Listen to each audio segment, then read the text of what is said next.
Hey everybody, welcome to the Red Zone. Shaun and Mike here. This is week 3 picks for college football. Third week already. A lot of other news going on just besides the picks. I mean, we're not going to spend a whole lot of time because we know you want the picks, but Big Ten says they're going to play, although no decision.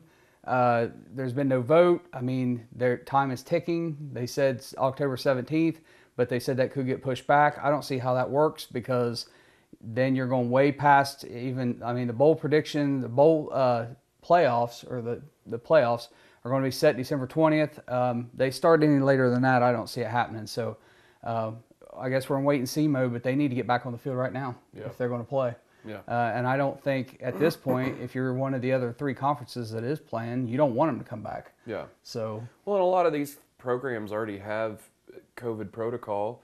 You know, most of these teams are still working out in facilities, and they have their athletes going to school. And I mean, I don't know what just to get time for all the teams to get up to speed logistically, but it's you know, Michigan, John Harbaugh came out and said, you know, we need 2 weeks.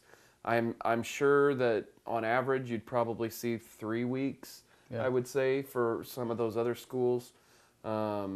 And he meant Jim Harbaugh. Jim Harbaugh. Yeah. Watch the Ravens play the Browns. Yeah, you're right. I mean, it's just, I mean, you'd think they should just get in and go right away. So, I don't know. But let's talk about just a couple of games real quick that happened. Big one, I mean, I predicted it, and everybody gave me a lot of grief for it, but Georgia Tech upsets Florida State. I mean, that's one of them that it's just, you see all the issues they had on that team, and they're focused being elsewhere other than football, which is what I said last week. And everybody said, no, they're past that and everything. Well, they're not. So Georgia Tech comes out. Georgia Tech is in year 2 of that new offense. And, you know, they made a game of it, and it was a great win for them. Yeah, you also called Louisiana beating Iowa State. That was a... And that, to me, that was just, I'll just say what I said last week, that's Louisiana being a darn good football team last year, making it to their conference championship game. And I think they won their bowl game, and they had a lot of those guys coming back. And those guys are just, you know, the smaller schools, we haven't heard as much about the whole protesting and social justice, and we haven't heard a lot of that from those smaller schools. It's been the bigger schools. And to me, I just feel like those schools are a lot more focused on playing football right now, where the other schools are maybe focused on other things. Well, you got maybe a lot of kids there that are in their, you know, first or middle years of college that may be thinking, hey, I'm good enough to play at one of these bigger schools. Let me, you know, show what I can do, and maybe go be a grad transfer up to a higher school that has a chance at maybe making the playoffs sometime. And I don't know if that's the case for any of these players, but I know you're always going to get a lot of those teams' best games of that year. They're psyched to go play those bigger schools. And I just say that they're still college athletes. I mean, they still earn scholarships to go play college football. Even Southern Nazarene down the road, you know, has college football players that are good football players. So, yeah, on a day when you don't take that program seriously, you know, you end up with a loss and scratching your head. Kansas State as well. I mean, they... Well, and I was going to bring that up. So I heard one of the things that somebody had told me about tonight was one of the broadcasters who did that game, I guess they switched late and they got there on Wednesday and they had to scramble to get ready for the game.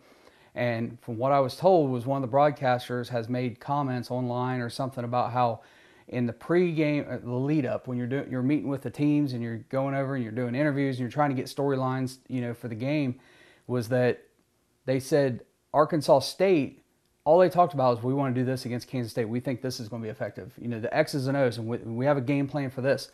And when they met with Kansas State, it was, we're just glad to be playing football. You know, we've really been focusing on our testing and COVID, and they talked about social justice issues. They didn't talk about football. Yeah. It was all about other things other than football. And you know what? They went out and got their butts kicked. Yeah. So, and that's what happens. You have to be focused. Yeah. You cannot take your opponent for granted. And I think a lot of programs that maybe don't have aspirations for, or realistic aspirations for the playoffs this year, are just going to look at this year as just, let's get by, let's get through, let's make it to the next year. If you want to opt out, opt out.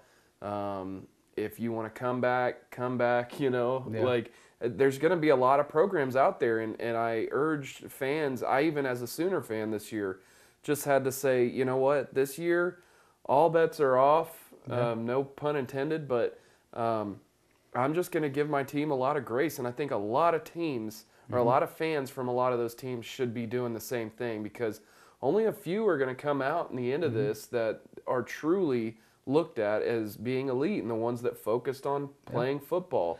Some aren't. But some just are. They're just trying to get through it, and they're going to use this year as an excuse. Yeah.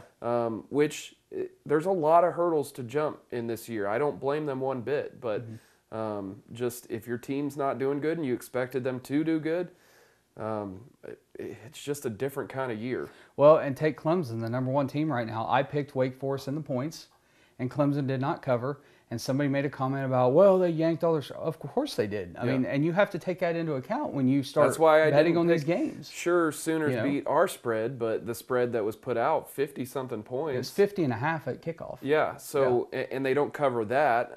I'll still take that loss, but because we picked it before the spread was even out. But I was a little bit surprised with that one, though, because of all the things going on behind the scenes. Yeah, it almost didn't happen. Right. It almost didn't happen. They had to call Missouri State on Friday and say, okay, go ahead and get up here. We had just enough players to fill out a 53-man roster. Yeah. Well, I heard today it wasn't the 53 number, wasn't the number that was at issue.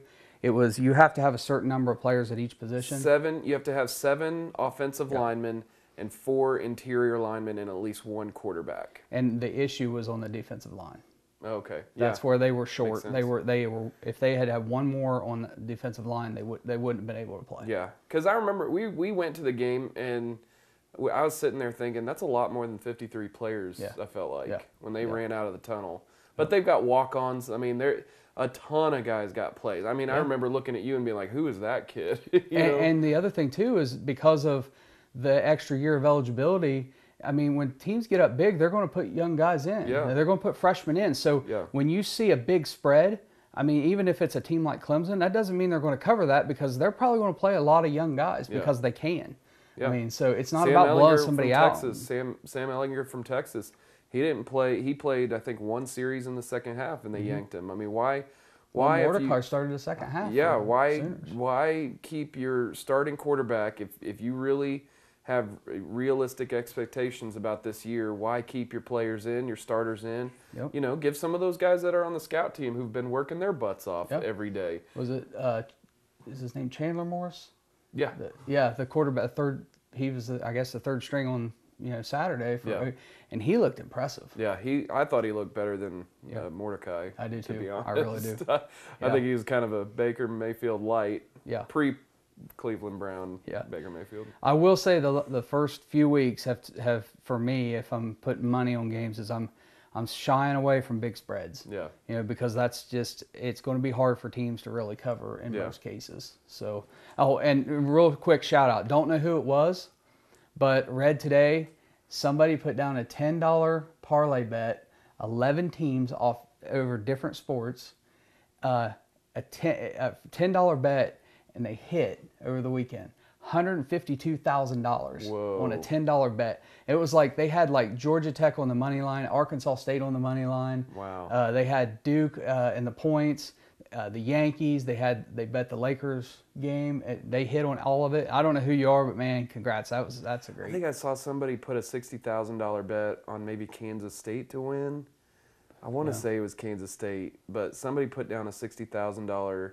And it would have gotten them like $100,000 in return. I don't remember what team it was. Maybe that doesn't sound right, but I mean, $60,000 would be nice crazy. To be able to place a bet like that. All right, we're going to get into the picks for week 3. Now, a few things have changed. Games are constantly changing. Last week we made picks, and one of them was Tulsa, Oklahoma State. Mm-hmm. That game then got moved to this week, so we're repicking that.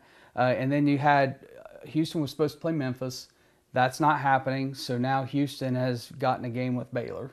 So that was kind of like an add-on there. So we're picking the games that are listed right now, but everything could change. Yeah. So, just bear with us. I mean, it's just that kind of year. All right, so let's get started. The first game we're going to pick here is Tulsa, Oklahoma State. This game is going to be played in Stillwater. Oklahoma State, 22.5-point favorite. I think last week when we picked it was 21.5, so it's ticked up a bit. Yeah.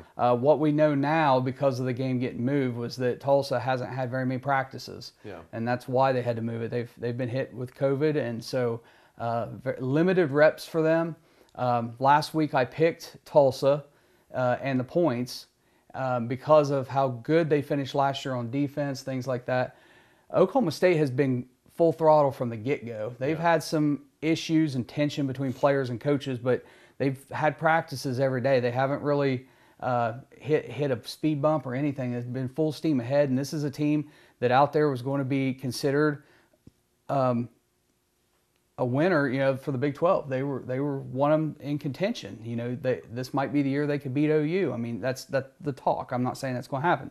So that being said, I'm going to take Oklahoma State to cover the 22.5. I'm going to switch from last week just because of what we know now. Well, I'm gonna take Oklahoma State as well. I think 22.5. That's not really out of the realm of possibility in the first game. Yeah, and if they haven't been hitting a lot or at all, and then you're trying to deal with somebody like Chuba Hubbard, that could be pretty difficult. It could be a long day. Yeah. I mean, they've got a lot of weapons up there at Oklahoma State, so we both have Oklahoma State, right?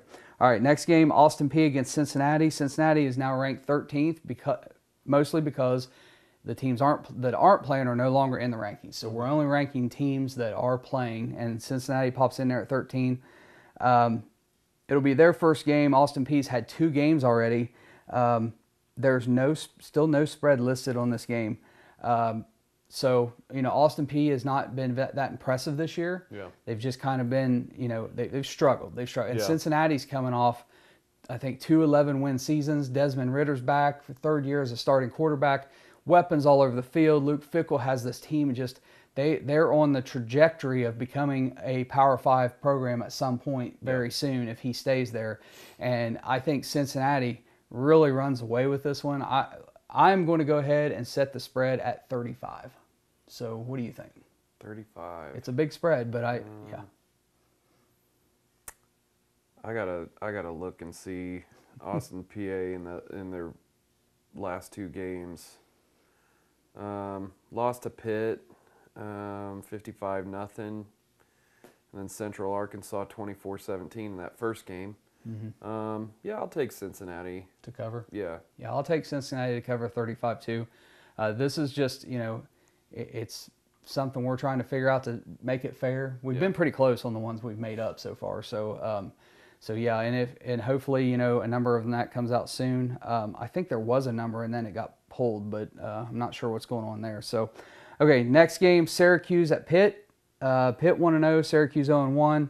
Pitt is a 22-point favorite. This is an 11 a.m. kickoff, be noon Eastern time for them. Syracuse, again, I said it first go around when they played North Carolina. I'll say it again. Syracuse is horrible on the road. Yeah. They just can't get anything done on the road. They were not very good in their first game trying to protect their quarterback. He was getting hurried, knocked down. They just couldn't do a lot against North Carolina. Pitt, every bit, I think, as good as North Carolina. Yeah. And so I really think that spread's probably even low, so I'll take Pitt to cover 22. Yeah, Kenny Pickett threw 20 passes on Saturday for connected on 14 of those, threw for 277 yards and a touchdown. He came out looking pretty good. He was one of the highest grading quarterbacks. I think he was one of the 4. Trevor Lawrence, Spencer Rattler, Kenny Pickett, and I forget I don't remember if it was Sam Howell, somebody else in that top 4, but through Pro Football Focus, they do their grades, and Kenny Pickett was one of them. Really efficient on Saturday, and I'll take them to cover. Okay. Next game is going to be, let's see here, Boston College at Duke. Boston College has not played yet. Duke currently a 4-point favorite in this one. Duke hung around and played well with Notre Dame. Yeah. They lost, but I think they covered the spread there. Yeah. So I really think with a home game for Duke, they've already had a game under their belt. I think Duke covers 4. I think so as well. Their quarterback, Chase Bryce, looked pretty good. Threw 37 passes, connected on 20 for 250 259 yards, did not have a touchdown through the air. But, yeah, I think they cover against Boston College. Okay. Next game, Houston at Baylor. This is one that's kind of was thrown together, I think, at the last minute. Neither team has played yet. Baylor is a 6.5-point favorite. This one is a 11 a.m. kickoff Central Time on Fox. So should be a big crowd. It's going to probably be that big noon kickoff on Fox. Houston, of course, lost Derek King, transfer over the offseason. Dana Holmgren, the former West Virginia coach, is down there trying to get things righted there. Baylor's got a new coaching staff. Dave Aranda. Yeah, so things are different at both schools basically. Baylor 6.5. I really want to take Houston in this. I'm going to take Houston. I'm taking Baylor. I believe Charlie Brewer is still there unless he's opted out or I haven't heard that he has. Out for COVID. Under him being there, I mean he was pretty impressive last year in the times that he didn't have a concussion. So yeah, I'm going to take Baylor. Okay. Next one, Appalachian State against Marshall. Both teams 1-0. App State currently a 3.5-point favorite. App State's a very good football team. I got to see a little bit of their game, but I got to see a lot of the Marshall game, and Marshall's impressive. Marshall's got a great offense. And I just think App State being the favorite, give me Marshall because I think Marshall's going to outright win the game. I'll take Appalachian State. I think a little bit of that may have been just them playing Eastern Kentucky, who just was not good at all. Yeah. So I know they put up 59 points, but that was very lopsided. Sure. Okay. All right, next game, South Florida against Notre Dame. Both teams were 1-0. Notre Dame a 26-point favorite. This game actually being played on USA Network. I don't know what's going on with NBC that day, but for them to give up a Notre Dame football game and move it to USA, that's a little strange to me. Maybe some kind of PGA champ. I don't know. I don't know. Yeah. But it's something. It's to me it's just shocking that you wouldn't have Notre Dame because they're one of the highest rated. Yeah. They bring the biggest ratings of all college football teams, or one of the biggest. But anyway, back to the game. Notre Dame a 26-point favorite. USF has their program's really taken a downhill turn in the last 3 to 4 years. And I don't think that they can even come close to hanging with Notre Dame. Yeah. So I'll take Notre Dame cover 26. Same here. Okay. Charlotte against North Carolina. Mac Brown starts off 1-0. They are home again, 27.5-point favorite. It's a lot, and Charlotte is a decent team that's played well, but Mac Brown, I think, has got that team in a different gear, one that I think can even contend in the ACC this year. So I think I think North Carolina covers that. Yeah, Charlotte got beat that first week against Appalachian State, 35-20. North Carolina rolled Syracuse, so give me North Carolina. Okay. UCF is playing Georgia Tech. UCF is a 7.5-point favorite. UCF has a pretty high explosive offense. I mean, even though after Scott Frost left, they've still Josh Heupel, the head coach. They've still been able to stay somewhat. They're not the undefeated type team that Frost had, but they're still really good and they can still put up points. Georgia Tech, despite the win over Florida State, still kind of finding themselves. They're year 2 of that new offense, and they're starting to figure it out, but they're just not quite there yet. I think UCF covers the 7.5, and I'll take them. Yeah, I'm going to take UCF as well. Don't really have a good judge on this team yet, but I do know that they do like their takeaways on the defensive side. And Jeff Sims for Georgia Tech threw 2 interceptions on Saturday, so maybe look to extend that. Yep. Okay. Next game, Citadel versus Clemson. Clemson finally gets their first home game of the year. No spread set on this one, so we'll just put it at 52. I think that's kind of fair. Yeah, I don't think that they would cover 52, just what we've said. Taking out Trevor Lawrence probably in the second part of that game. I wouldn't take them to cover 52. So you'll take Citadel? Yeah. And you remember the last couple seasons, the first part of the season, Clemson does not cover the spread very easily. Yeah. Last year, first part of the year, Trevor Lawrence wasn't even a Heisman type quarterback to start the year. But I just think that kind of I'm going off kind of like, Oklahoma at kickoff was a 50-point favorite against Missouri State. This feels similar. I don't even know if Citadel is as good as Missouri State. So I just think 52 is probably a good number there. Yeah. But at the same token, even though I'm setting that number, I am kind of with you. I think that Dabo's going to play a lot of young guys. Yeah. He's going to get the first team's guys are going to play the first half, get some reps, but you're going to save them. You're not going to injure them. Yeah. They'll win big, but I don't think it'll be 50. So I'll be with you. I'll take Citadel and the points as far as that one. SMU is at North Texas. Both teams 1-0. Both teams playing really solid this year. SMU is a 14-point favorite at North Texas. This is a 6 o'clock Eastern time kickoff. This will be on the CBS Sports Network. I have to take North Texas. I think SMU wins the game, but I don't think they cover the 14. So I think North Texas is a good enough team to hang with SMU. I'm going to take SMU in this. I know Houston Baptist quarterback has thrown for over 1,000 yards already, and one of those teams playing Texas Tech, which is just crazy. I mean, he threw for 567 yards on Saturday, which is just crazy for Houston Baptist.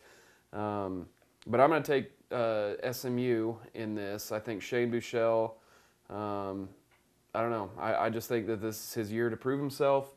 North Texas did have 31 put on them against Houston Baptist, and I think SMU will easily move the ball down the field on them. Okay. Central Arkansas State. This should be a really good game. Both teams are 1-1. It's a really good matchup, but they have Arkansas State currently a 17.5-point favorite. I don't think they cover that. I'll take Central Arkansas on the points. I think this is a close, good game. I think these two teams match up really well. Yeah, Jay Adams, look for him on Saturday. That guy was all over the place, just big play after big play, it seemed like. So, and they had a few. They've got a receiver and a running back who are just really, really good. Yeah. Unfortunately, this game's on ESPN Plus, which I don't subscribe to. I think they played multiple quarterbacks too on Saturday, but I'm taking Arkansas State. Okay. Miami and Louisville, probably the biggest game of the week. Yeah. Louisville right now, 2.5-point favorite. I missed on Miami with the first game. I didn't think they'd cover the spread. They did. And I also forgot about Derek King transferring there because that kind of got lost in the whole, mix there. And so Miami fans rightfully, ripped me for that one, so I deserve it. But other than him transferring, it didn't change my outlook on Miami from last year to this year. Although he is a game, he's a gamer. He changes things up a bit. He had 83 rushing yards, but he only threw for 144, one touchdown, he had 6 yards per attempt, passing, not running. Yeah. So if that tells you anything, I don't think he's a great quarterback. I mean, I think his best pass should have been to maybe switch and play wide receiver or something. I know that's the easy thing to say about a lot of dual threat quarterbacks. I just don't see him as a passing quarterback. I agree. So I'm taking Louisville. Yeah, I think with the spread less than a field goal, I'm with you. I think Louisville wins the game, and I think they cover the 2.5. So, yeah. And for Miami going on the road, first game on the road, that's different, just a lot of things. So, I'll take Louisville. Let's see here. Virginia Tech was postponed. So the last game we're going to pick here, Wake Forest at NC State. Wake Forest has their game under the belt against the best team in the country, Clemson. And yes, it was against the second and third guys late in the game, but Wake Forest, they just kept battling. They didn't give up, They missed a field goal, then they come back, they score a touchdown. NC State, 2.5-point favorite. I think, that's that's almost like even. And I'm going to take NC State at home. Yeah, I'm going to just take the home team on this. Yeah. NC State, you know, they finished last year on a pretty rough losing streak.